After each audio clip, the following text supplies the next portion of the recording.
visited the 33rd Convergence India Expo 2026. The expo had a lot of panels, and one of those panels had Mr. Abhishek Singh, Additional Secretary Matey and CEO of the India AI Mission. Many great statements were made by the India AI Mission chief. For instance, how the mission plans to see through policies like the Semicon 2.0, how it plans to make compute available to more people, basically democratize AI compute. For those who don't know, the India AI Mission was established in March 2024 with an outlay of over 10,300 crore rupees. This national initiative basically aimed at building a robust AI ecosystem in the country and putting India on the global AI map. And there have been developments. Sarvam AI, for instance, recently launched two models, 30 billion parameter model and its 105 billion parameter model. The latter beat models like Gemini Flash and DeepSeek R1 on key benchmarks. Similarly, Bharatjan, an initiative from IIT Bombay funded by the government, has launched Param 17B, a 17 billion parameter model.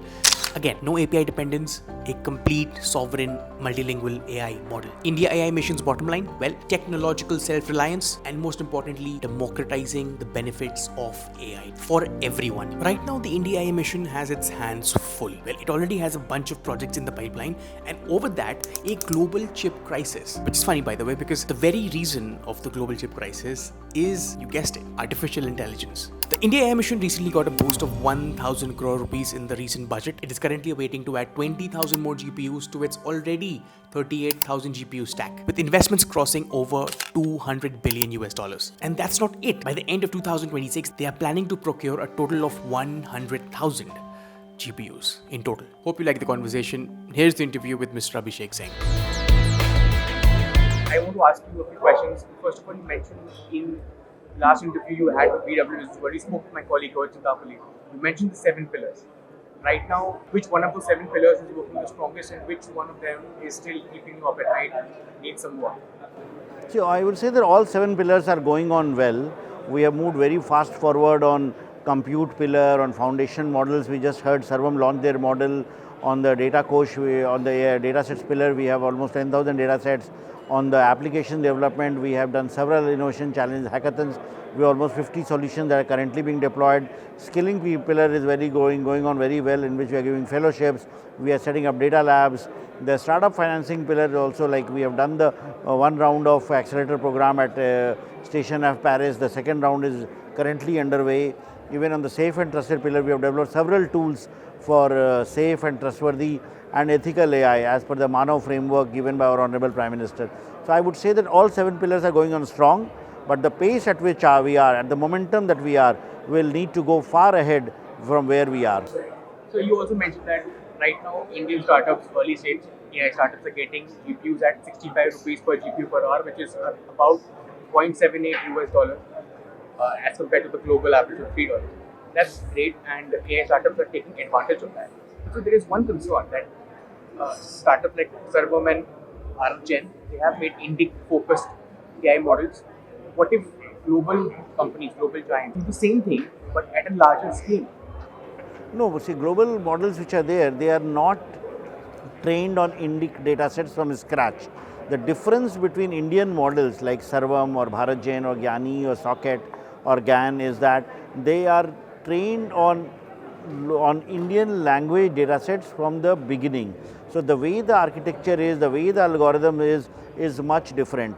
That is why even though these models have consumed much lesser GPUs, these models are quite small compared to the big models, but still when it comes to Indic language benchmarks, their performance is much better because their training data is primarily Indian. So that's the difference that we have, the way they have designed it, architected it. So Sarvam, even with the 105 billion parameter model, performs better than a Gemini or a ChatGPT's model. So you are planning to get 100,000 GPUs in India by the end of 2026. How is that roadmap going on? That's the hope, that's the plan. We are working on a plan to get this going, but you'll get to know about the whole plans when we finalize it and announce it. Are you looking into more partnerships apart from NVIDIA? See, in your current scope of empanelment also, we did not say that we wanted only one type of GPUs. We kept it open for any kind of GPUs for which there is demand. So we not only have out of the 38,000, it's not that all of them are NVIDIA. We do have NVIDIA, but we also have AMD, we also have Intel, we also have AWS, we also have Google TPUs. So it's a combination that adds up to the whole thing, and the actual like how much of which is required is determined by the market. So whichever is the demand is provided by those who are provisioning the GPUs. So right now, what would you say is the biggest bottleneck in the vision of India becoming a key player in the AI battlefield? See, right now, if you see the biggest bottleneck that the whole world is facing, that's not only India but the whole world, is the shortage of memory chips. And with the geopolitics and the war going on, the supplies of chips, for memory chips especially, for servers, desktops, laptops is impacted. So this is impacting not only in India but the whole world. So India is aiming for its 2 nanometer dream. We all heard that at the latest, the recent AI Impact Summit. How is that roadmap unfolding, and where do you see that going forward? See, our objective is to first design the 3 to 5 nanometer, 2 nanometer chips. Our design capability is well known across the world. We have the DLI 2.0 scheme under which we will be supporting Indian companies, Indian startups to design the chip first. And once the design is done, then the fabrication taping out will happen. We recently held that Indian engineers of belonging to Qualcomm. Qualcomm is a global company, but their development center in India, which is full of Indian engineers, they did design a 2 nanometer chip. So it's not that we don't have the capability, we do have the capability. It's only a question of providing the right tools to be and the right funding to be able to ensure that an Indian designed AI chips comes in the market, and then initially it may have to be taped out at TSMC, but as and when Indian fabs move on from 28 nanometers to much better 3 to 9 nanometers or lesser, we'll be able to fabricate that. But that will take some time. In the present day, the whole world is dependent on TSMC, and we will also be for the short term.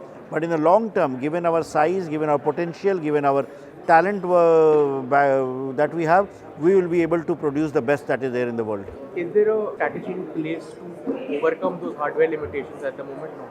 Yes, there is. The Semiconductor Mission 2.0 was announced in the Union Budget. It will lay down the vision with regard to how do we move from 28 nanometer to onwards.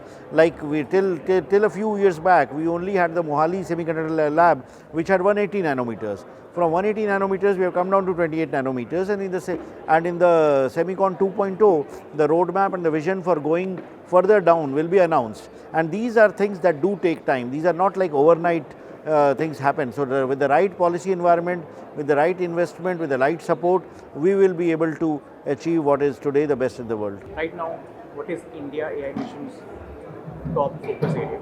Use cases, deployment, diffusion of AI, identifying impactful AI use cases, how it can be deployed for education, how it can be deployed for agriculture, how it can be deployed for healthcare, how it can be deployed for improving governance, how it can really scale up in order to bring in efficiencies in all the sectors of the economy. So that's the focus area for the current year under IndiaAI Mission. Thank you so much, Mr. Singh. Thank you for taking on. Thank you. If you like that video, do drop a like and subscribe to the channel, and drop a comment and let us know what else we can do with our videos to make them better and more engaging. I'll see you in the next one.